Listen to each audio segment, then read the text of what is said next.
the inbound secret. My name is Bryce, and I'm your host for The Inbound Secret, where we're talking with top performers and health experts and sales badasses alike about their strategies to optimize their well-being and performance. Once again, this is The Inbound Secret, and let's get rocking and rolling. This is the inbound. This is the inbound. This is the inbound. The inbound. This is the inbound secret.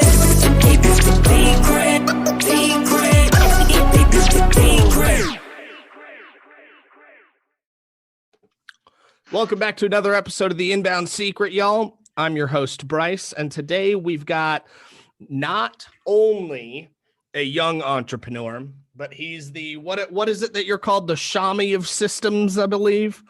They called me the Swami of systems. The Swami of systems. We got Trey Carmichael in the house. Good friend of mine. He's actually built our SOPs here recently and knocked out a bunch of recordings and systems. We've partnered on Limitless Expansion, Virtually Limitless, and a few others with our good friend Justine and a few other partners coming out, such as Spark Builder. Just so all of you can get acquainted, Trey, go ahead and give yourself a warm welcome.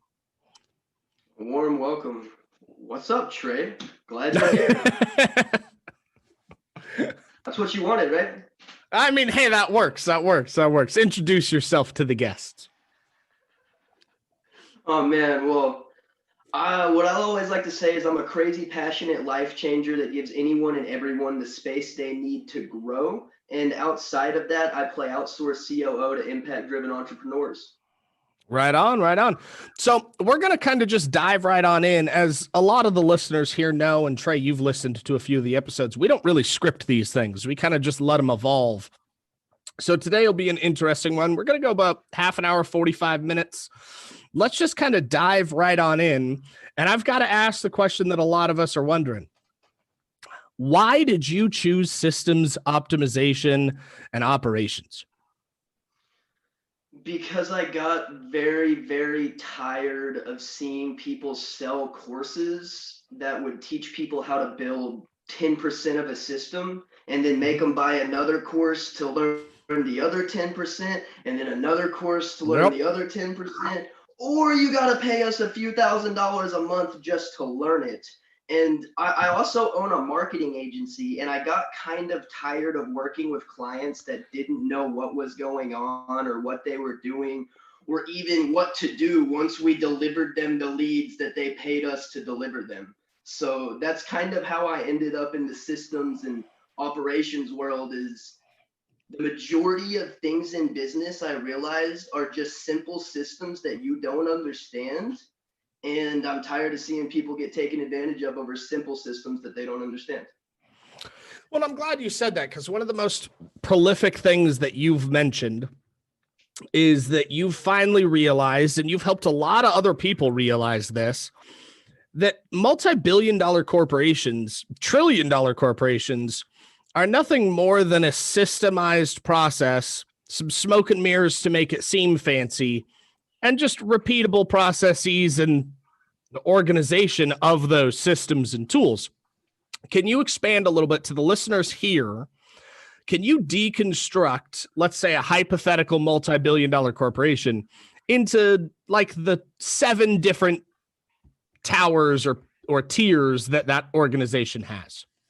Man, it's kind of like you read my mind, because I already talk about the 7 pillars of business, which is marketing, sales, fulfillment, retention, finance, human resources and company culture, and then finally legal, which hopefully you won't need that one, but you do want to make sure that you have it.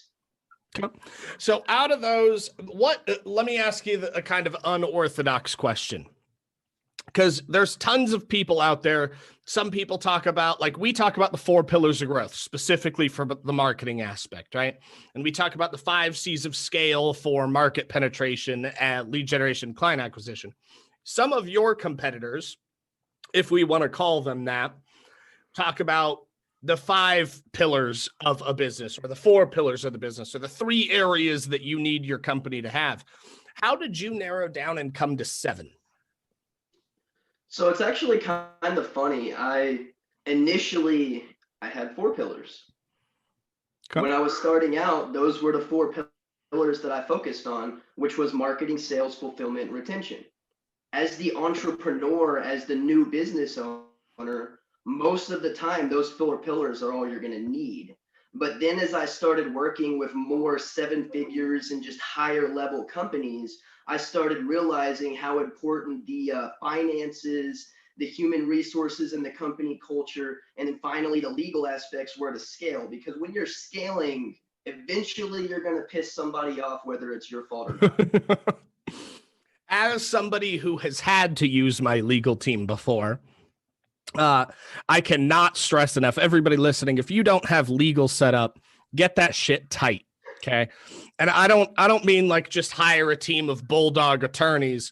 While that's helpful, I really mean focus on getting your contract tight, your SOPs tight that have legal infrastructure in them. So if you're not available, your team can reach out if needed. You've got resources and management. Get your legal tight. Now, there's a few tools that you've helped me come to realize that I could leverage that I wasn't leveraging properly.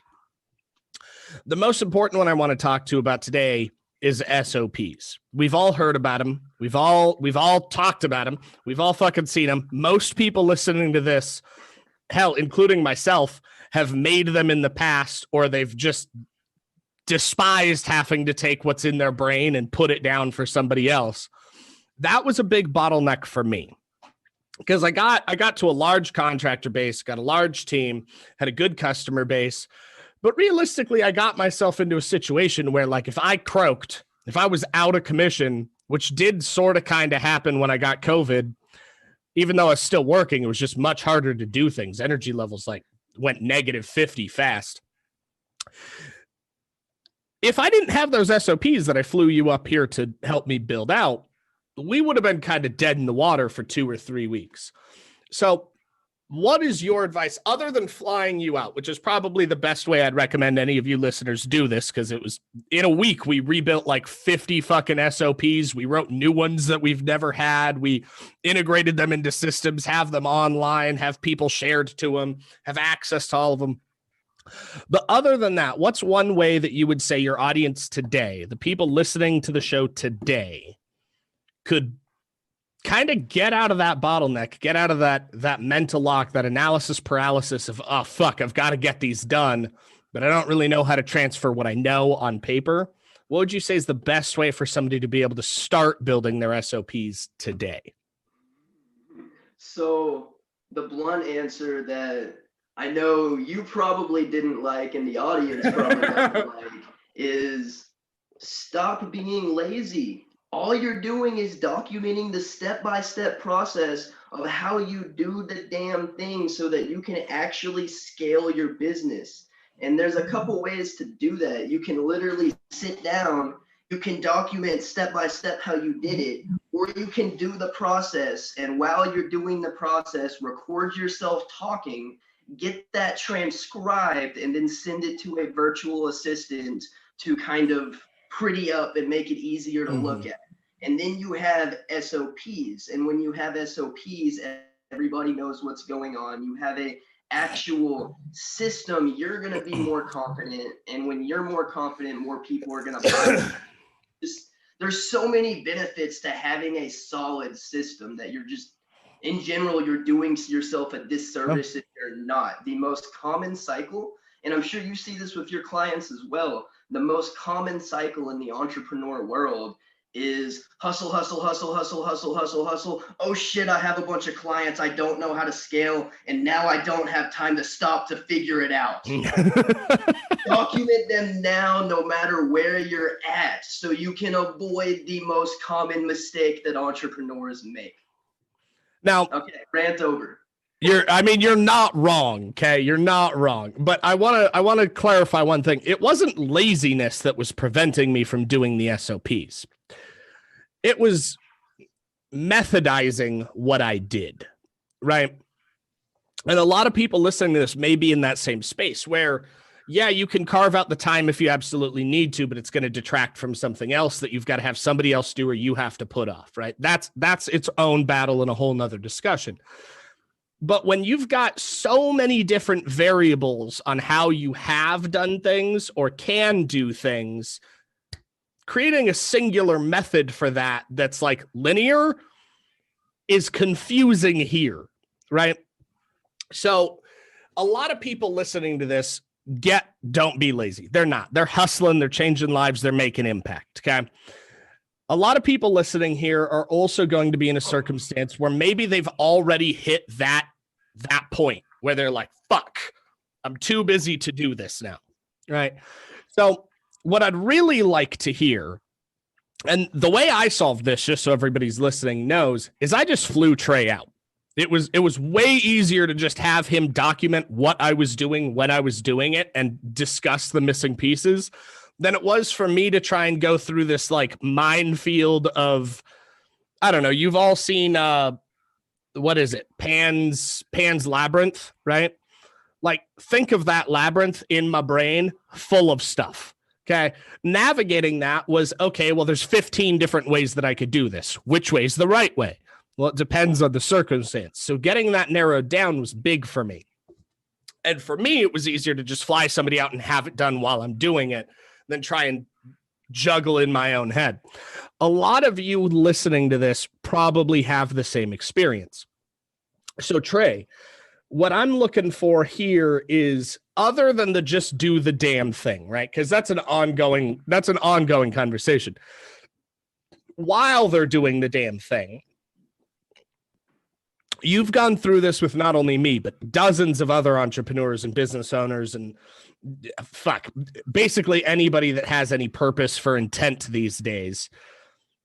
What has been the commonality that you see that when you're helping them, that one thing that's like, oh shit, it's easier than I thought it was, you've kind of flipped that light switch and now they're like, oh yeah, okay, we could do that. What's that one commonality that you would say for people listening that if they just think about for a second, can take that labyrinth and kind of just make it a straight road? The commonality. Well, first of all, I do want to backtrack really quick. And I guess it's not laziness. That was the wrong word. It's lack of prioritization. And this is one of the other cycles that we see entrepreneurs going through, is they prioritize their clients, they prioritize the business. But when it comes down to it, they don't prioritize the self-care, the SOPs, and the really foundational things. And when it comes down to it, believe it or not, an SOP really is self-care. You're taking so much anxiety off your plate once you have that documented.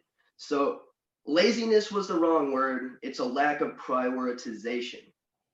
So can you ask me the last question one more time? Because I did want to make sure that I touched on it. Yeah, simply put, for people that are in that area, analysis paralysis of trying to get what's in here on paper so that it can be replicated, a lot of the times the bottleneck comes from, it just seems like it's so much harder than it really is. Yeah.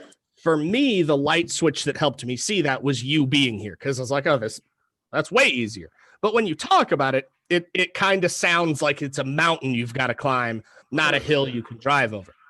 So with you have working with so many entrepreneurs, business owners, executives, C-suite execs, that you've helped to do this exact process, right? What's the one thing that always seems to like line everything up for them? They go from, well, this just sounds like it's going to take far too much time and effort, to, oh, okay. What would you say is one of those things that kind of just lines up? Because the people listening here are in a situation where they need SOPs. They may be an early adopter, or they're already to a situation where like they desperately need SOPs, but they're more than likely stuck in that analysis paralysis side because it just sounds like too big of a task when you think about document everything you do. And there's so many variables in everything you do. Which one do you document? Okay, so first of all, I want to make an analogy, and I'm pretty sure that we've had this conversation before, is how do you eat an elephant? One bite at a time. Exactly. So if you want to get all of your SOPs documented, then go back to those 7 pillars that we talked about: marketing, sales, fulfillment, retention, finance, human resources and company culture, and legal. List every single task that you do under each one of those pillars. And then pick one piece at a time. Document it. Run through that process that I mentioned before, where either you walk through the process and audibly state the steps that you're taking while you do the process, or just document exactly how you do it. But take it one piece at a time. Choose one task after breaking down the list, and then just choose one at a time, and then just keep going. Take one pillar a day if you have to until it's done. Once you get going, it's going to get progressively easier. The majority of things are not complicated. We've already said that. Like SOPs, like, to me, it feels like one of the most unspecial things ever, because all I do when somebody flies me out there is type down what you say. It's like, hey, do this process and tell me what you do while you do it. I'm doing the steps that you could do by yourself. Like, so I want to touch on that for a second. Your last statement, I'm doing the steps that you can do by yourself. This is something that comes up a lot of the time in business. And I want to kind of play with this conversational topic for a second. If you boil it down, that's what every business on the planet does.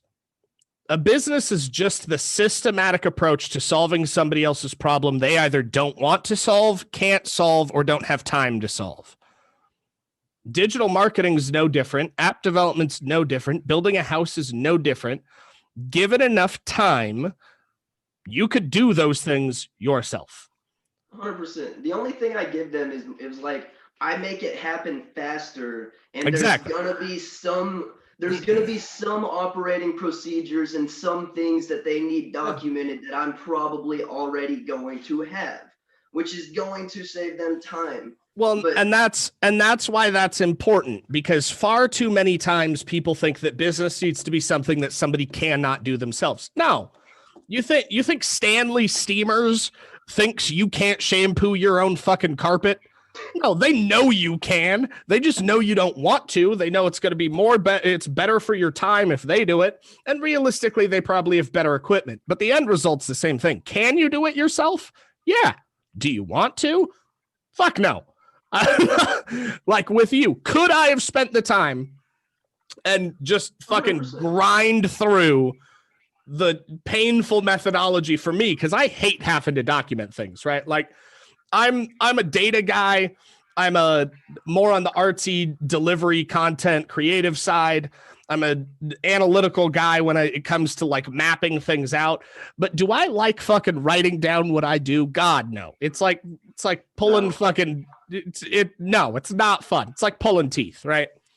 So for me, yeah, I flew you out here. Yeah, a week, we got everything done. That would have taken me a month because I wouldn't have put that kind of dedication myself.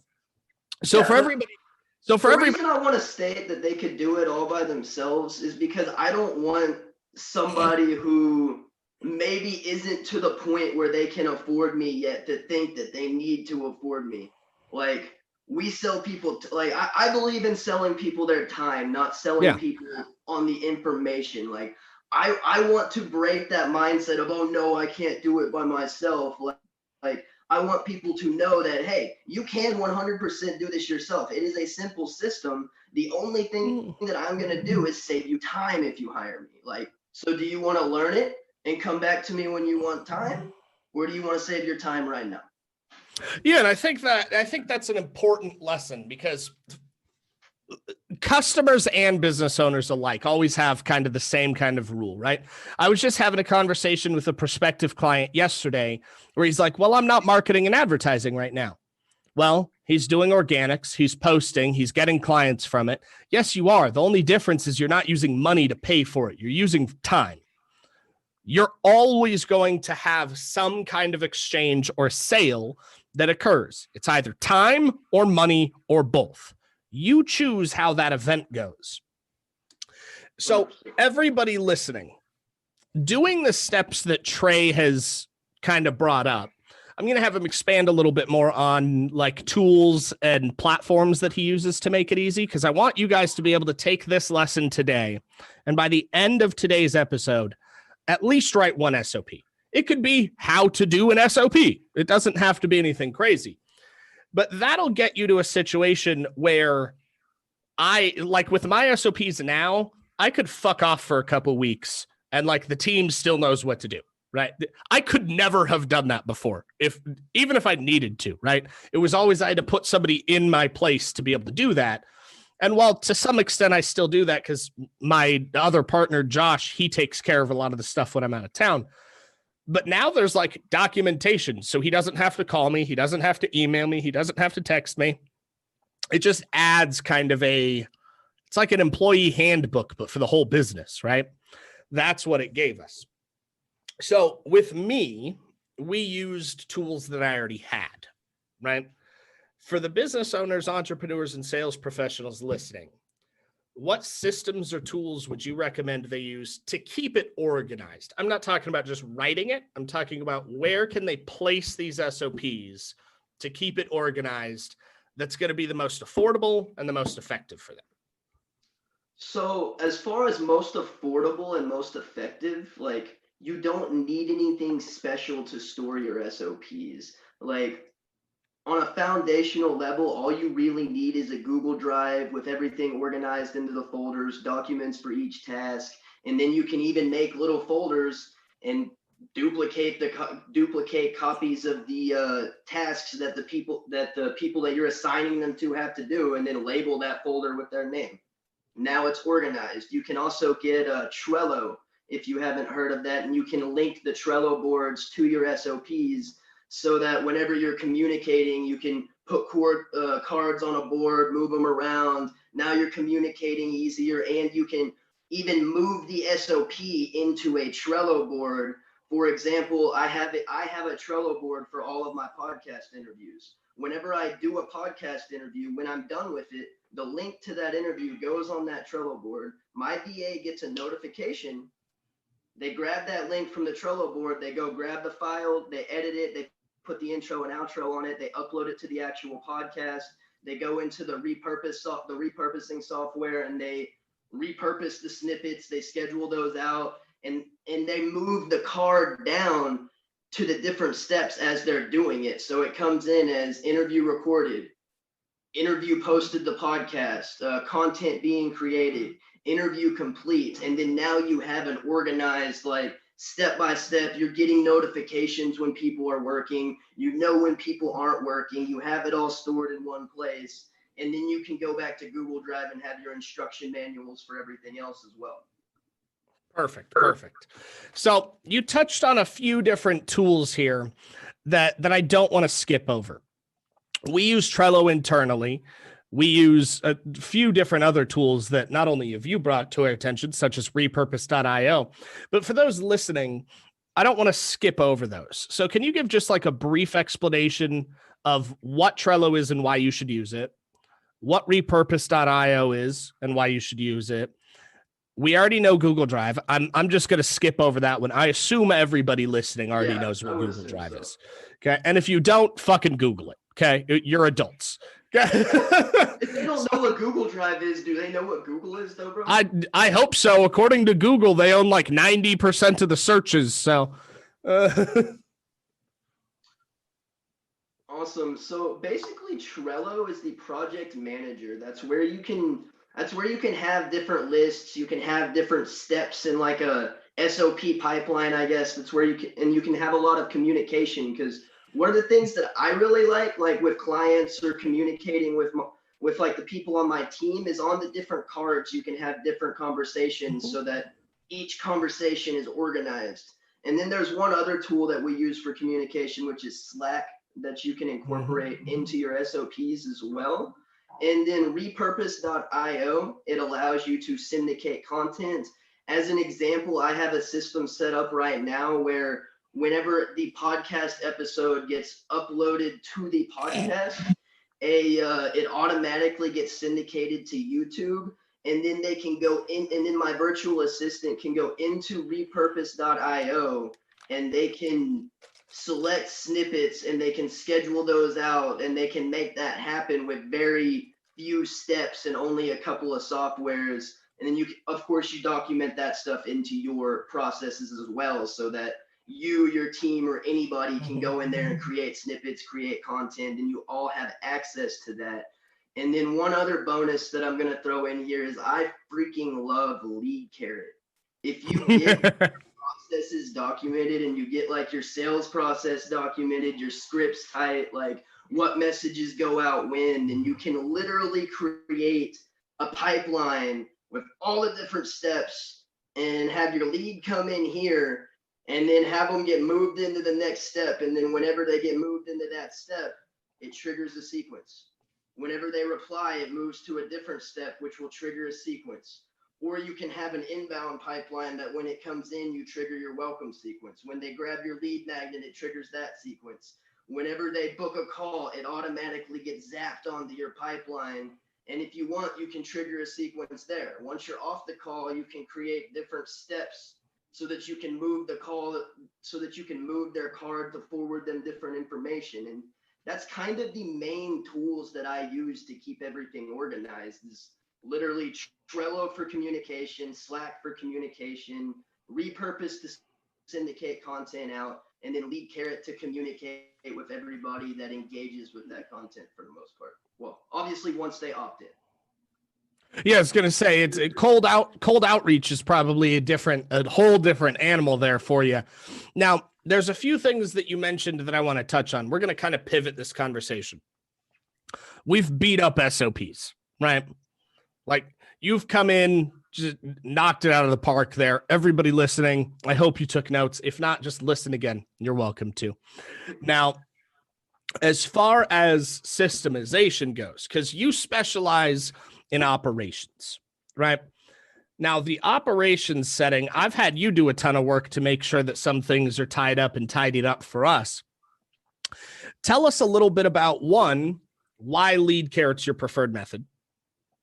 And then two, when you're talking with an entrepreneur, a business owner, somebody who needs operational help, right?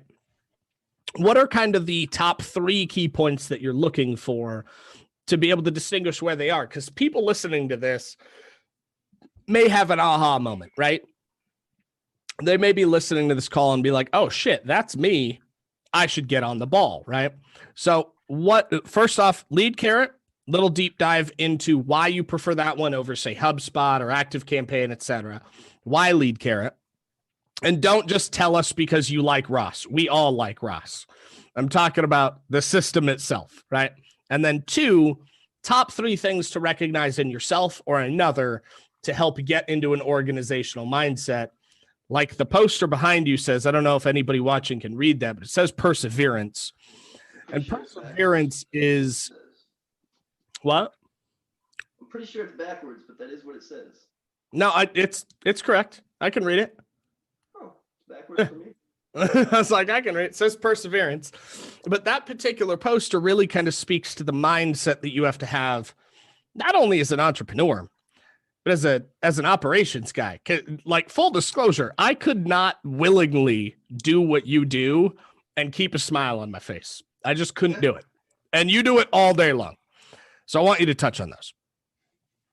So first of all, you wanted me to talk about Lead Carrot, and I talked about it a little bit, but they just give you so much automation power. It's insane, which we talked about cold outreach a little bit, but if you're an agency owner, a consultant, or anything like that, what Lead Carrot gives you the ability to do is literally go search by keywords, and it will scrape data from Google and LinkedIn and other places. And it will even tell you, is their site mobile friendly? Do they have pixels and things installed? Like, where are they active? Where are they not active? And then from there, you can pull them into your system and then trigger a sequence. Hey, this is Bryce with Funnel Driven ROI. I noticed that you don't have a mobile optimized website. 90% of the internet is on mobile. Do you want to talk about how to make that easy? Here's a document on why that's important. Let me know if you want to talk. Boom, you might get a call booked out of that. And then when they reply, you can move them to another step, trigger another sequence. It's that easy. And then once they've already engaged, once they opt into something, now you create a separate pipeline is your inbound pipeline. Like I mentioned, that's your welcome series. It's attached to your different lead magnets. Once they book a call, it gets zapped into there. And then you can even create pipelines that communicate with each other and take it a whole step farther. So they just give you an insane amount of power. And then not to mention, like, a big issue that I have with different email systems is you have to share your server with all these other jackoffs that are spamming everybody. And then, but you're telling me you don't want to be grouped in with the people that are just spam porning inboxes? That's not what you want to. That's not who you're trying to be with. No, I would much rather use LeadCarrot, integrate my SendGrid account, and then have my own like little bubble of deliverability. Oh, 100%. I'm going to kind of sidetrack for a second, but that's why, and you know this just as well. I was just looking over at one of the laptops because a message came in, but we get consistently asked, well, I'm using MailChimp or I'm using XYZ for email. And you know my response every time I hear MailChimp. Well, it works, but And those listening, if you're using MailChimp, okay, I highly advise that you get away from it. Not only does the user interface suck, but you're in that boat Trey was just talking about. You're sharing your server with other people that are utilizing that particular platform, and it can be detrimental to your deliverability. Will it work for short term? Yes. Is it the most affordable for short term? No. You can set up a SendGrid account for $15 and send like 10,000 emails. So if you're looking for the best case scenario, I highly recommend getting SendGrid set up. Trey, what are you doing over there? Did you have to sneeze, pick your nose? You just shut the camera off for 5 seconds? What's happening? No, I got really, really bad acid reflux, and I didn't want to see y'all make y'all see me cringe. But since you want to call me out on it, that's fine. It's real, raw, relevant content, my man. The audience expects it. So, sorry for the interruption. I just wanted to make sure that the audience listening was aware of that, because I've used MailChimp, but what? MailChimp's $25 to start, and then it's subscriber based. SendGrid's like, here's 10,000 emails. Give me $15. It's like the price of lunch. All right, get SendGrid. Highly recommend it. Okay, you continue now. Awesome. And then another thing that it gives you the power to do is in one place, you can very easily set up the sequences, obviously once everything's integrated, to where when somebody opts into a lead magnet, if you collect their email address, name, and phone number, now you can send them emails. Now you can send them text messages, and you can send them voicemail drops. So if you're a coach, for example, and like you want to get people used to having you in their ear, you can put together a 10 or a 14-day challenge that's automated, that covers like your foundational things that you focus on. It provides them value, have them opt in, and then every day they get a voicemail from you. Now they're used to having you in their ear every day. Whenever those things stop coming, they're going to be like, oh, how do I keep hearing them? I like it. And I love LeadCarrot. It's just the power that they give you. Ironically, I've never thought about using voicemail drops for that purpose. So we're going to talk a second ago. There we go. We're back. I don't know what just got paused. So we've got a blank space in there.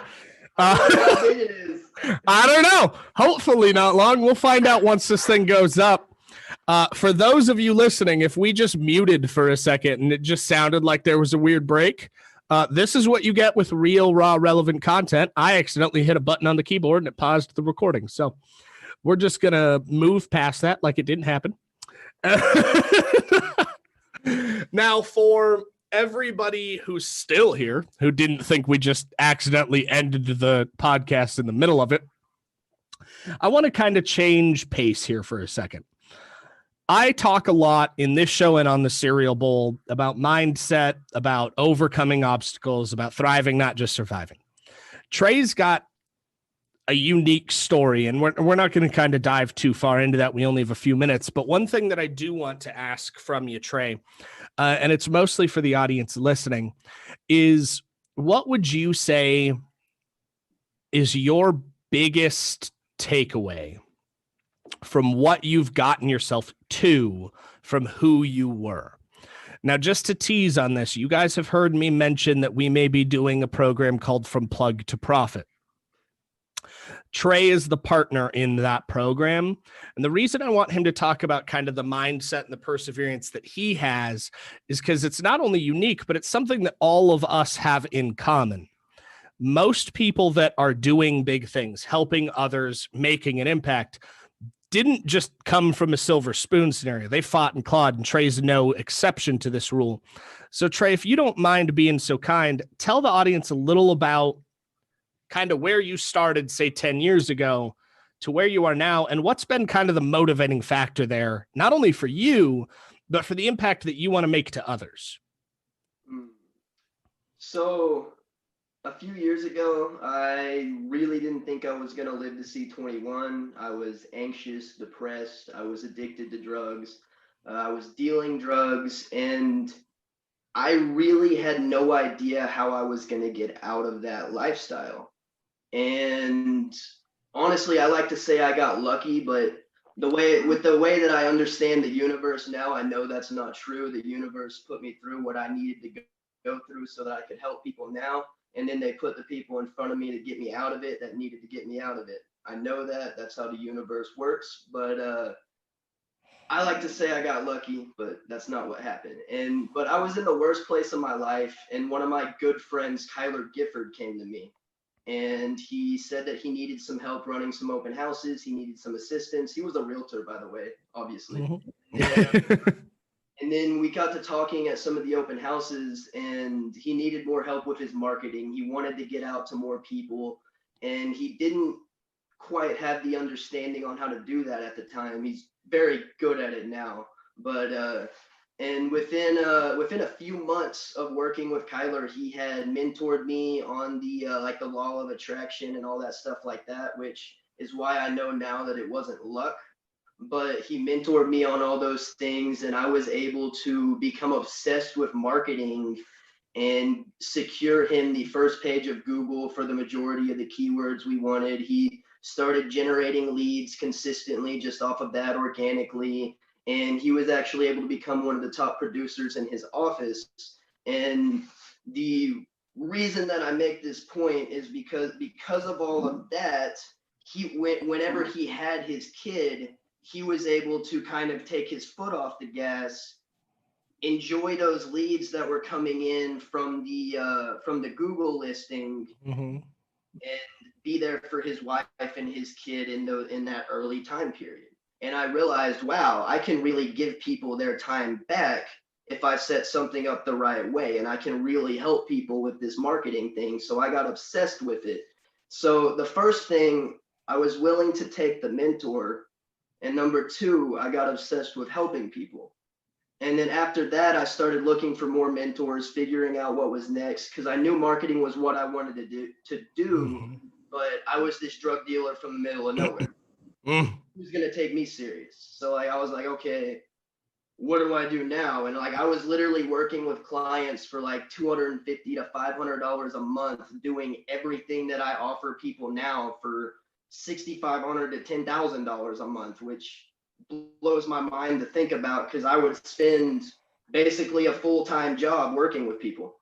And I learned a lot, and I got where I needed to be out of that, but I was still working for basically free. And eventually I found another mentor, and it was Lisa McClanahan, and she helped me organize my core values and that initial defining statement that I led with when you asked me who I am, which is I'm a crazy, passionate life changer that gives anyone and everyone the space they need to grow. That became my anchor statement, and that quickly became who I am. So I accepted the mentors, I focused on giving, and I got clear on who I was, and I just kept moving forward. Perfect. Now, I want to touch on something just to wrap up here before I have you leave everybody how they can reach out to you, contact you if they need help with SOPs, organization. Maybe they just want to talk. Maybe they want to just get to know you. Whatever the case, I know you're up for chatting with them. But the one thing that I really want to kind of focus on, you and me both have very similar past stories. The only difference is you're in a town that's way smaller than where I'm at somehow. You're down in the middle of nowhere. Now, I'm also kind of in the middle of nowhere, but it's like widespread. But the one thing that really resonates with me, and I know resonates with a lot of people listening, is that your past doesn't define your future. You came from a past that by happenstance and choice, you kind of put yourself in, and as did I.